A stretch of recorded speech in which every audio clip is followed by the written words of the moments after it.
Welcome back to the Deep Dive. So I've been seeing your questions rolling in, and you're really digging into SEO lately, Mm-hmm. especially this idea of anchor text ratios for link building. Mm-hmm. It's one of those things that sounds like a magic formula, but I think you're starting to see that it's way more complicated than that. Yeah. Today, we're going to break down why simply copying your competitors' anchor text ratios isn't the key to SEO success. And hopefully, we'll uncover a more effective approach. Absolutely. It's so tempting to look for those shortcuts, especially when it comes to things like anchor text ratios, right? Right. It seems logical on the surface, like, oh, if it's working for them, it should work for me. Uh-huh. But Google's algorithms are far too smart for that kind of simple trickery. Right, and it's not some kind of secret sauce, is it? I mean, before we even get into the how and why of it not working, Yeah, let's define this whole anchor text ratio thing for our listeners. absolutely. So in the simplest terms, an anchor text ratio is the percentage of different types of anchor text used in links pointing to a website. Okay, For example, let's say 20% of your backlinks use your exact brand name, got it. 30% use keywords related to your products, and 50% are more generic phrases like, click here or something like that.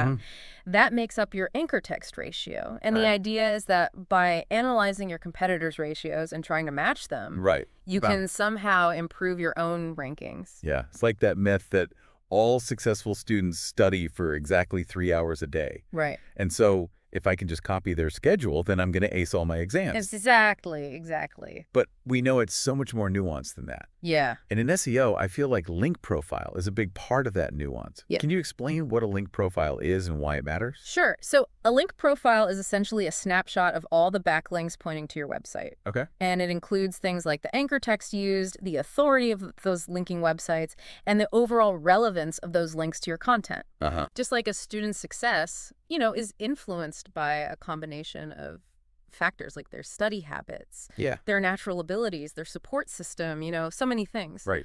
Your website's ranking is determined by a complex interplay of signals, and your link profile is a major piece of that puzzle. Okay, so back to those ratios. Mm-hmm.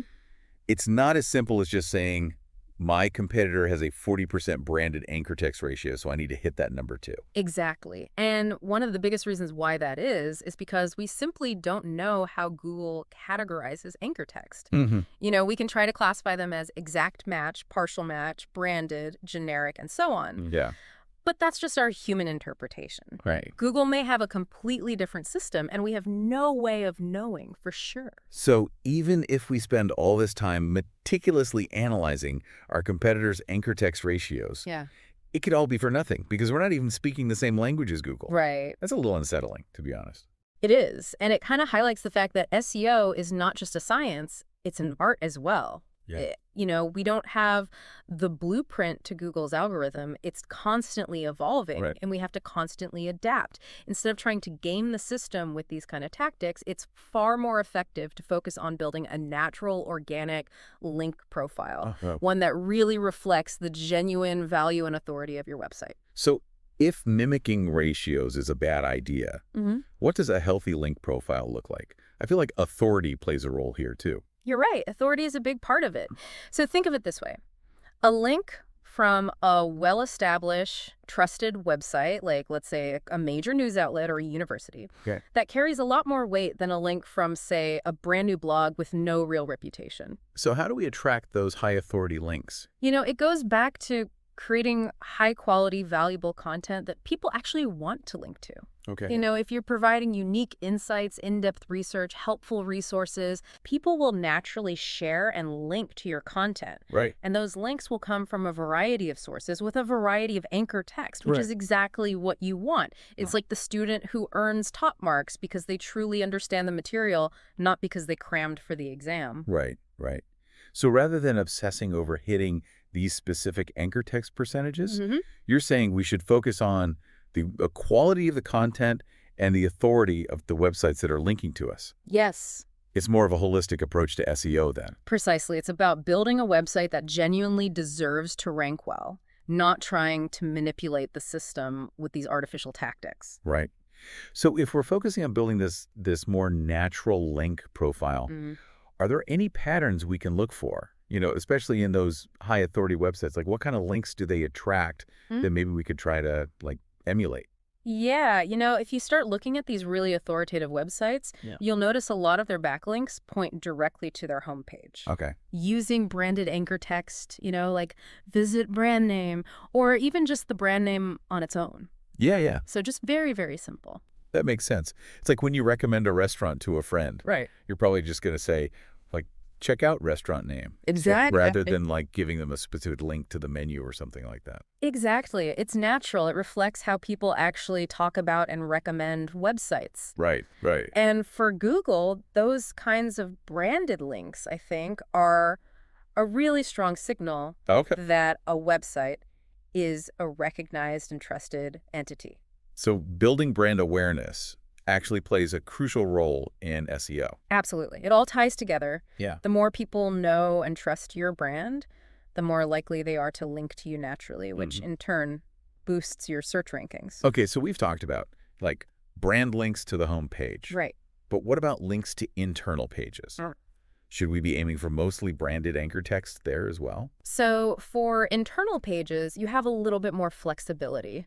You can still use some branded anchor text, like read the full review on brand name or something. Yeah. But you can also mix in URLs, keywords related to that page's content, and even longer, more descriptive phrases that give more context to the link. Can you give an example of, like, what a natural-looking internal link might look like? Sure. Let's say you have an article on your website about choosing the best hiking boots. Okay. A natural-looking link from another blog post might say something like, for more tips on selecting the right hiking boots, check out this guide. Yeah.